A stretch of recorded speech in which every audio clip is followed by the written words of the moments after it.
तो भाई मूवीज के मास्टर पे स्वागत है। अपन अपनी न्यू सीरीज मास्टर चर्चा को आगे बढ़ाते हैं, जो कि भाई हर हफ्ते संडे सैटरडे आपको मिल ही जाएगी। तो भाई ये है मास्टर चर्चा, जहाँ पर नहीं होगा आपका बिल्कुल भी खर्चा। तो इसमें हम बात करेंगे हफ्ते भर की मूवीज, अपडेट, न्यूज, रूमर और फलाना ढिमकाना जो हो सकेगा वो सब बात करेंगे। तो भाई सबसे पहले अपन मार्वल के सेगमेंट से ही शुरुआत कर लेते हैं। तो भाई सबसे पहले बड़ी न्यूज की अपने डेडपूल 3 की तरफ से कुछ सेट इमेजेस सामने आई हैं, जिसमें भाई अपन को वुल्वरीन का पूरा लुक मिल चुका है, जिसमें भाई वो अपने कॉमिक एक्यूरेट वाले सूट में दिखे हैं और जो कि डेडपूल के साथ फाइटिंग कर रहे हैं। खैर ये कोई नई बात नहीं है, हम सब जानते थे इन दोनों की फाइट तो होनी है, दोनों पे हीलिंग फैक्टर है तो कोई दिक्कत वाली बात नहीं है। और हमें ऊपर से एपोकलिप्टिक 20th सेंचुरी फॉक्स का पोस्टर भी दिखा, जो कि भाई इन दोनों ने मिलकर तबाह कर दिया है। मतलब कि ये ऑफिशियली मार्वल में एंट्री ले रहे हैं फॉक्स सेंचुरी को तबाह करके, क्योंकि इसके पहले वुल्वरीन की मूवी 24th सेंचुरी ही बनाता था। और भाई तुम्हें पता है कि जैसे वुल्वरीन का हिंट ऑलरेडी हमें शीएल सीरीज में दिख चुका है, तो भाई बस अब एंट्री लेने की देरी है भैया को, जिसके लिए माँ कसम मैं बहुत एक्साइटेड हूँ, क्योंकि भाई जैसे आयरन मैन की हम रिस्पेक्ट करते हैं उसी लेवल की रिस्पेक्ट वुल्वरीन के लिए भी है। तो भाई इसी के साथ अपन खुफिया हमले की तरफ बढ़े, यानी कि सीक्रेट इन्वेजन की तरफ। तो भाई सैमुअल जैक्सन अपने निक फ्यूरी ने कहा है कि एपिसोड 6 बहुत ज्यादा अच्छा है और जे जिस तरह हैंड होगा वो देखने लायक होगा। और अब जिस सुनकर तो भाई मैं भी एक्साइटेड हो चुका हूँ।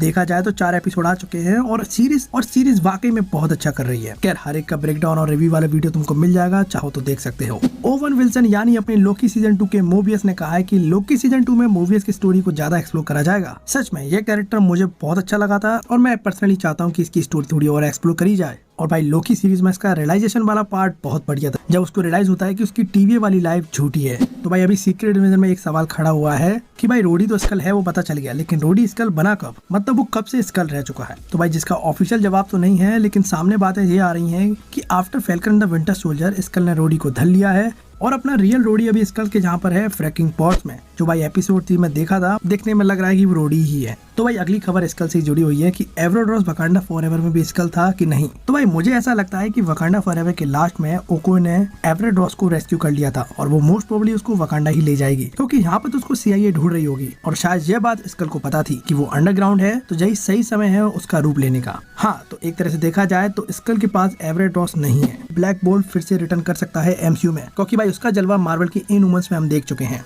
भाई ब्लैक बोल्ट में बहुत पोटेंशियल है, वो तो भाई वांडा के चक्कर में ब्लैक बोल्ट को पीस के रख दिया। खैर भाई हेली एटवेल यानी अपनी कैप्टन कार्टर, अरे अपनी कैप्टन की सेटिंग यार, उनका कहना है कि मल्टीवर्स ऑफ मैडनेस में कैप्टन कार्टर का जो रोल था वो फ्रस्ट्रेटिंग था। वो पैगी कार्टर को अच्छी तरह दिखा नहीं पाए, उनको पोर्ट्रे नहीं कर पाए। खैर इसी के साथ मिस मार्वल की न्यू कॉमिक सीरीज आने वाली है, जिसका नाम है miss Marvel the new mutant, जिसकी भाई को राइटिंग इमान विलानी ही कर रही है, जो भाई कमाला खान बनी है मिस मार्वल में। अब राइटर स्ट्राइक पर चले गए हैं तो यही सुनने रह गया था। खैर भाई कुछ फैंस की नजर में मिस मार्वल कॉमिक में इनह्यूमन्स थी ना कि म्यूटेंट, तो इसी की नाराजगी हमें देखने मिल सकती है। तो स्पाइडरमैन अक्रॉस द स्पाइडर-वर्स तुमको 5 सितंबर ब्लू-रे प्रिंट में मिल जाएगी। तो इसी के साथ वॉल्ट डिज्नी के चीफ एग्जीक्यूटिव ऑफिसर बॉब ने कहा है कि स्टार वॉर और मार्वल की फ्रेंचाइजी के कंटेंट क्रिएशन में हम खर्चों को कम करेंगे, बस कंटेंट खराब मत कर देना। पैसे बचाने के चक्कर में माल खराब हो गया तो बहुत कांड हो जाएगा, चाहे तो मुझसे ले सकते हो, 10 रुपए महीना दूंगा। तो भाई हाल ही में जेमी फॉक्स पब्लिक के सामने अपीयर हुए हैं, जो कि भाई इलेक्ट्रो का रोल निभाते हैं, जो बहुत दिनों से दिखे नहीं थे, जिनका बताया जा रहा है कि वो कोई मिस्टीरियस इलनेस के मारे गायब थे। इसी के साथ स्पाइडरमैन फ्रेशमैन ईयर की जो मार्वल एनिमेटेड सीरीज आने वाली है,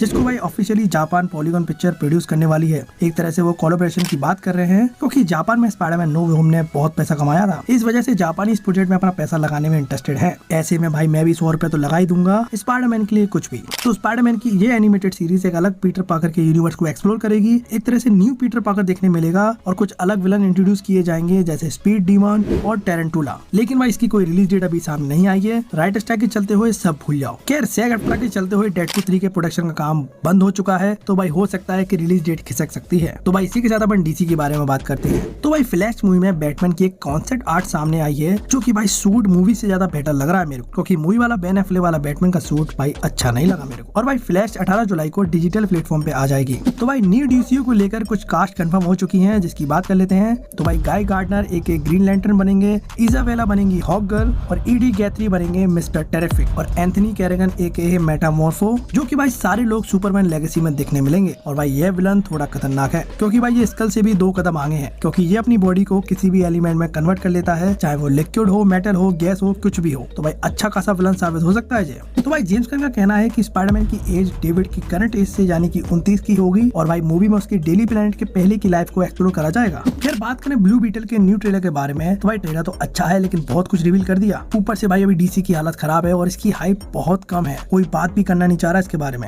इसका ट्रेलर देख के मूवी तो अच्छी लग रही है, लेकिन इसकी हालत चांद जैसी है। इसमें दाग बहुत ज्यादा है, क्योंकि इसकी कहानी भाई टीनेज लौंडे जैसी है, जिसको न्यू पावर मिलती है, फैमिली को भी संभालना है, क्योंकि वो सारी चीजें हम थोड़ा रिलेट कर पाते हैं। लेकिन बस इसकी गलती ये है कि ये डीसी का माल है और लोग इसको भाव बिल्कुल नहीं दे रहे हैं। अगर भाई तुम एक्साइटेड उस मूवी के लिए हो तो let me know in the comment section. यार भाई जेम्स गन की वाइफ जेनिफर हॉलैंड, जो ब्लैक एडम शज़ाम सब में दिख जाती हैं, वो अब जेम्स गन ने कंफर्म करा है कि वो सुपरमैन लेगेसी में अपीयर नहीं होंगी, क्योंकि भाई उसी की वाइफ है तो वो कहीं भी डाल देता है। लेकिन इस बार वो चाह रहा है कि शुरुआत अच्छी हो, क्योंकि अब वो रिस्क नहीं लेगा। खैर इसी के साथ अपन शुरू करते हैं छोटी मोटी अपडेट के बारे में। हालांकि ये बात तो बड़ी होने वाली है कि भाई स्क्रीन एक्टर गिल्ड यानी कि American Federation of Television and Radio Artist, short में कहूँ तो भाई SAG AFTRA officially going to strike. ऐसा 60 सालों में पहली बार हुआ है कि एक्टर और राइटर दोनों मिलकर स्ट्राइक पे चले गए हैं। SAG AFTRA की प्रेसिडेंट डैशन ने ये स्ट्राइक डिक्लेयर करी है और SAG AFTRA ने एक्टर्स और एक्ट्रेस के लिए कुछ न्यू रूल्स लागू करे हैं, जिसमें भाई इस स्ट्राइक के दौरान जो भी एक्टर एक्ट्रेस में पार्टिसिपेट करेंगे वो इस दौरान अपनी मूवी अपने शोज को प्रमोट नहीं कर पाएंगे, ना ही कोई प्रमोशन, ना ही कोई प्रीमियर पे जाएंगे, ना ही किसी थ्रेटिकल कंटेंट में पार्टिसिपेट करेंगे, ना रेड कार्पेट पे जाएंगे, ना इंटरव्यू होंगे, ना फैन कन्वर्सेशन,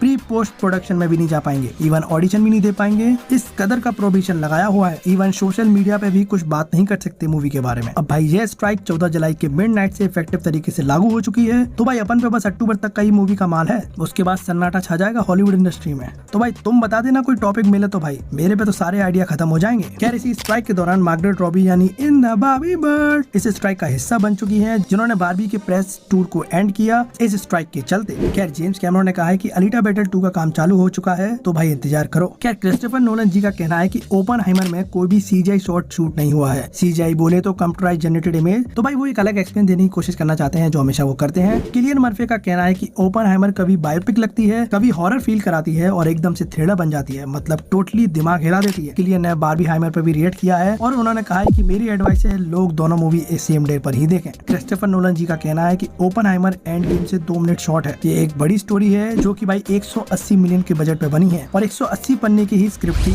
और भाई रॉबर्ट डाउनी जूनियर यानी कि अपने आयरन मैन का कहना है Oppenheimer is the best film I have ever been in. खैर उनका ये वर्किंग एटमॉस्फेयर है जो उनको अच्छा लगा। खैर उसी के साथ mission impossible death reckoning part 1 भाई रोटन टोमेटो पे 99% लेके बैठा है, तो भाई जो कि हाईएस्ट रेटेड मूवी है अभी तक की। उसी के साथ इंसीडियस रेड डोर का बजट $16 मिलियन का था, जिसकी ओपनिंग भाई डोमेस्टिक पे 15 मिलियन की कमा ली है और जब तक मैं बात कर रहा हूँ तो ये आंकड़ा $64 मिलियन तक पहुंच चुका है। तो भाई ओपनहाइमर की कार्ड से बोले तो मैट डेमन भी SAG AFTRA की स्ट्राइक पे चले गए हैं और उसी के साथ अपन को न्यूज मिलती है पर्ज 6 के बारे में। भाई मजा आता है पर्ज की मूवी देखने में। और भाई इस मूवी में अमेरिका के राज्यों की आइडियोलॉजी, कामुकता और रिलीजन के बेस पर ही विभाजित किया जाएगा, जिसका मतलब है कि मतलब समझ लो अगर उस गली गए तो लौट नहीं पाओगे। तो उसी के साथ transformer rise of the beast ने वर्ल्ड वाइड $400 मिलियन कमा लिए हैं, जो कि भाई डिजिटल पे भी अवेलेबल हो चुकी है। इसी के साथ न्यू गॉडजिला मूवी का टाइटल मिला गॉडजिला -1, जिसका टीजर भी गिर चुका है, जो भाई देखने में बहुत बढ़िया लग रहा है। मतलब गॉडजिला का अलग ही नॉस्टैल्जिक फील है अपना। खैर उसी के साथ द बॉयज की स्पिन ऑफ जेन वी सितंबर में प्राइम वीडियो पे गिरेगी।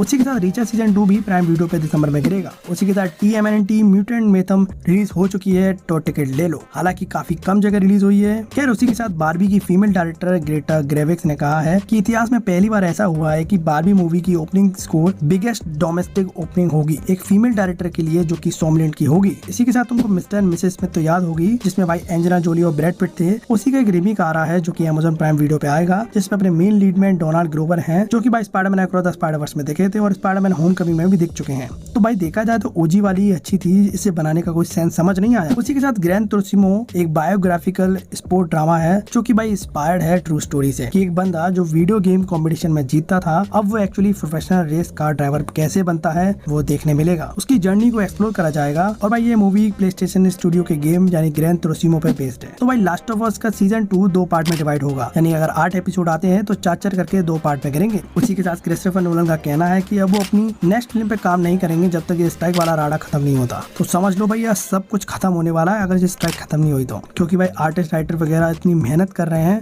लेकिन उनको उस तरह का रिवॉर्ड नहीं मिल रहा है। क्या फायदा अगर उनकी खाने की टेबल पे सिर्फ खाली बर्तन ही बजाएं, तो अच्छा नहीं लगेगा। खैर अपन बात करें बॉलीवुड के सेगमेंट के बारे में, तो भाई आलिया भट्ट जो कि रश राज फिल्म के स्पाई यूनिवर्स में एजेंट बनेगी, बस वहाँ कोई शिवा नाम का बंदा मत भटक देना, काम खराब हो जाएगा पूरा। यार उसी के साथ स्त्री 2 की कुछ बातें हुई, जिसमें हमें पता चला कि स्त्री 2 आने वाली है, जिसकी टैगलाइन पहले थी ओ स्त्री कल आना, अब वो चेंज होकर हो गई है ओ स्त्री रक्षा खंड। जिसकी भाई थीम की बात करें तो भाई सरकटे के आतंक से बचने के लिए है the terror of headless man. यह मूवी भाई Dinesh vision horror comedy universe को आगे बढ़ाती है, जिसमें स्त्री, रूही, भेड़िया और अब स्त्री 2 आएगी।